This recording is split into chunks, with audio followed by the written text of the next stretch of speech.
Traders, welcome to the channel. As 13 June 2025 आणि you can see gold आणि crude oil यांच्या prices surge झालेल्या आहेत. DJI डाउ जोन्स पण अपसाइड जाते, पण Indian stock market completely down आहे.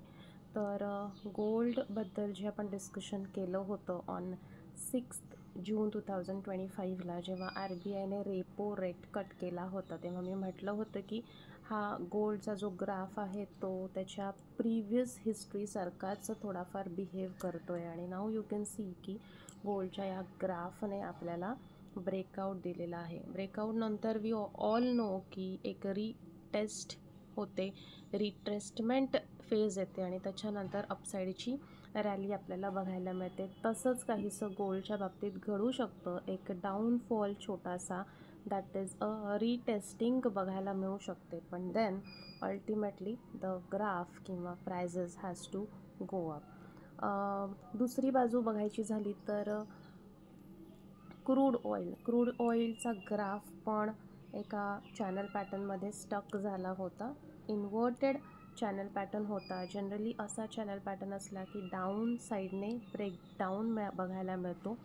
पण ह्या चॅनल पॅटर्नमध्ये जर तुम्ही बघितलं तर prices are continuously trying to break from the upper side किंवा रेझिस्टन्स ब्रेक करण्याचा प्रयत्न करत होते. आणि 64चा रेझिस्टन्स ब्रेक केल्यानंतर क्रूड ऑइलची प्राईज ऑलमोस्ट 77पर्यंत रीच झाली. Right now it is trading at 73.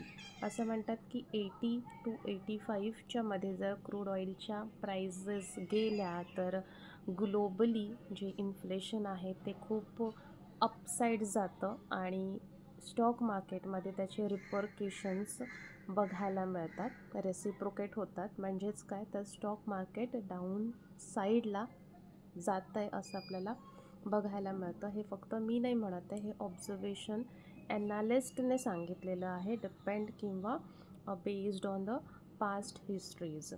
तर क्रूड ऑइलची जी व्हॅल्यू होती ती ॲक्च्युली 80पासून it fell down up to 55 आणि now it is again trying to reach to that particular value. आता 80ला टच झाल्यानंतर again it will form a certain price action आणि रेझिस्टन्स तिकडेही तो ब्रेक झाला की it can move up to the level of 94, जी इंडियन स्टॉक मार्केटसाठी एक धोक्याची सूचना आहे.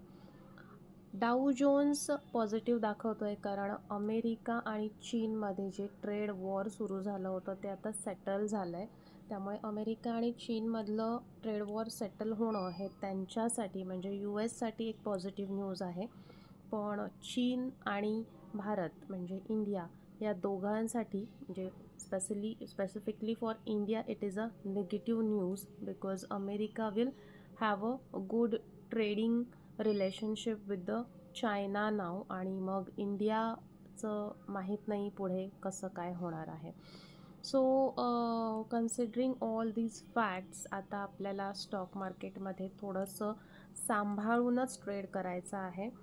गोल्डची प्राईस जोपर्यंत थोडीशी डाऊनसाईड फॉल होत नाही तोपर्यंत इंडियन स्टॉक मार्केटचं अपसाईड जाणं मला तरी थोडंसं अशक्यप्राय वाटतं आहे. तुमचं इंडियन स्टॉक मार्केटबद्दलचं मत मला नक्की कळवा. आणि निफ्टी आणि बँक निफ्टीमध्ये तुम्ही सध्या बुलिश आहात की फक्त ऑब्झर्वेशन मोडमध्ये आहात, की you are taking put option आणि you are bearish in a market, ते मला कमेंटमध्ये नक्की कळवा. Thank you for watching.